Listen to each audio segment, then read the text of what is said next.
Across the country, there is a shortage of amoxicillin, an antibiotic used for a range of bacterial infections, mostly in children. The FDA recognized the issue last month. It only affects the liquid version of the drug, which is a household staple for treating ear infections and strep in kids.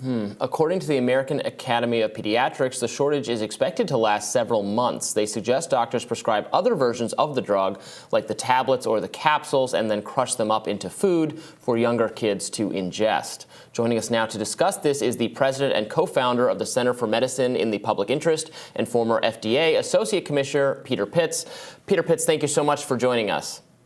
Oh, my pleasure. Thanks very much. Important topic. Yes, very much so. I'm seeing a lot of concern from parents of young kids for how to deal with this, not being able to get it. What is the reason for the shortage? It's quite simple. The active pharmaceutical ingredient for amoxicillin is in short supply, and 80% of that supply comes from China. So the story really is how to secure our supply lines for pharmaceutical products. So it really is an issue of kind of healthcare, national security, and how can we move beyond single sourcing to countries that can cause shortages. And is the reason China has not been able to manufacture or ship us enough of that ingredient, is that pandemic related? Is that what's going on there? Is it malicious, deliberate? What's going on? Well, right now it's because, I believe, of COVID. Obviously, they've had numerous lockdowns. It's in the news these days where they have a failed zero COVID policy. So when people can't get to their jobs, you can't produce product, and we can't produce product, that causes shortages. Of course, there's also the other issue of politics, and if China wanted to, it really could severely impact our ability to access important healthcare products. We saw what happened with baby formula. This is just as insidious.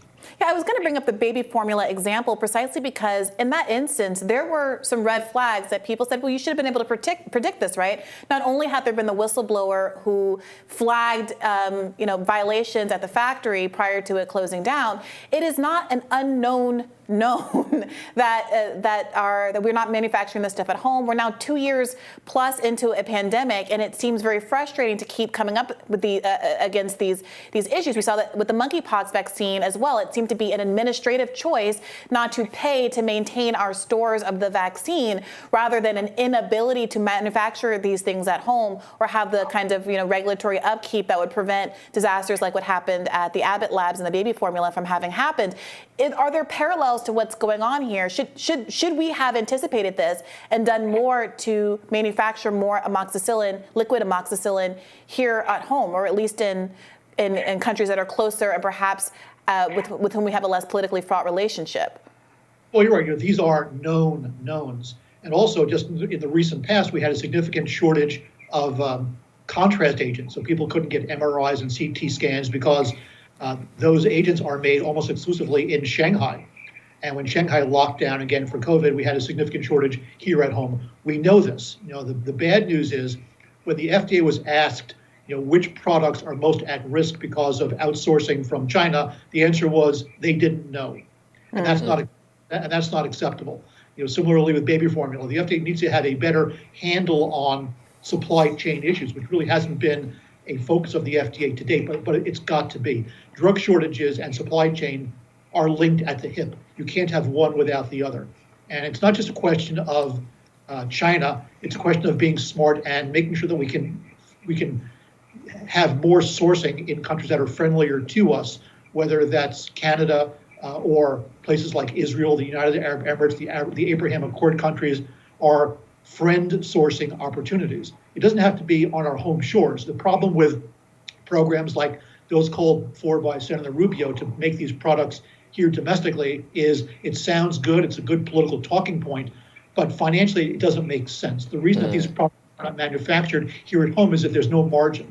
You can produce them overseas less expensively, but that doesn't mean exclusively using China as our backyard. We've got to move these facilities to countries that are more friendly to us, that are more responsible. And again, it's like anything else. You need to make sure that your supply source is spread out, of course, across a couple of countries. Having all your eggs in one basket, and that basket being China, simply isn't a smart move.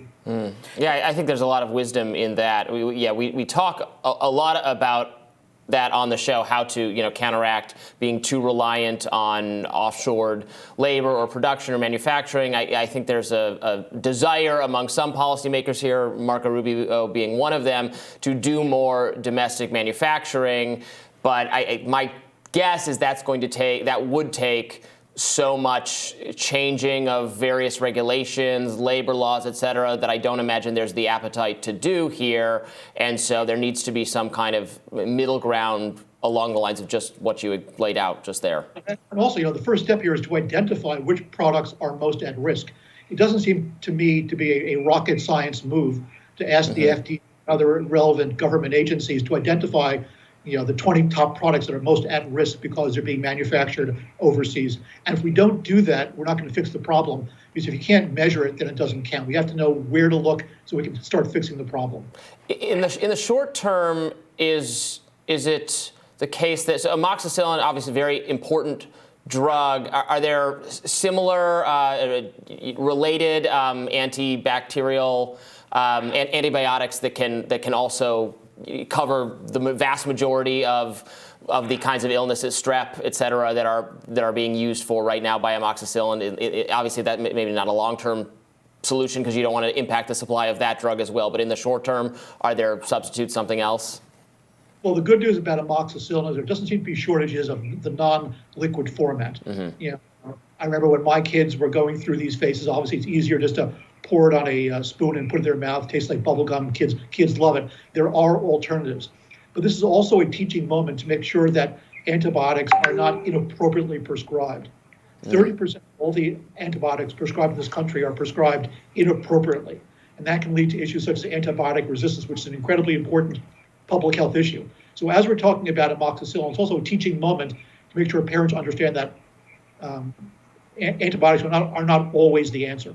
I mean, it does seem like this is a significant national safety issue. It feels really odd to have so much focus go just purely to, and not to draw you into a conversation about kind of our military adventurism, but we have such an enormous military budget. There's obviously a lot of words that are spent about how to protect the American interests with guns and weapons, but to have these incredible vulnerabilities that have been laid bare by the COVID crisis, I mean, what do you see as coming out of this? Is there any responsiveness from your perspective from the government? Is there an awareness that we have made ourselves vulnerable in these ways? Because I gotta say, this is like the third or fourth instance of there being maybe more, between not having the respirators, not having the PPE during COVID, on and on and on. Are things changing from your perspective? I think that some people are beginning to become aware of it. Obviously, the people in my field have been aware of it for a long time. And more needs to be done. You can't deal with shortages on an ad hoc basis. And we continue to do that.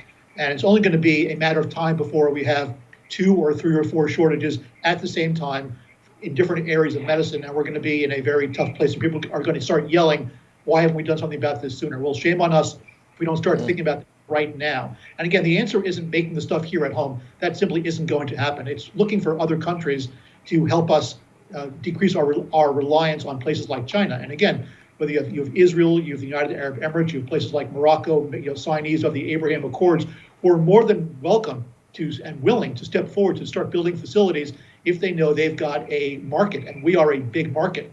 And if we can make them know that we will buy their product, we can solve our problem. This isn't going to be solved from one day to the next. It's a long-term proposition. These factories take a long time to build. And unless we start thinking about that right now, we're digging our own grave here, not to mix metaphors.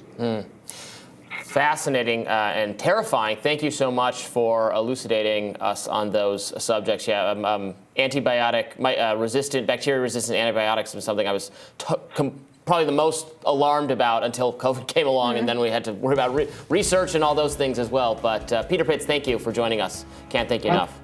My pleasure. Thanks very much. We'll have more Rising right after this. Stay with us.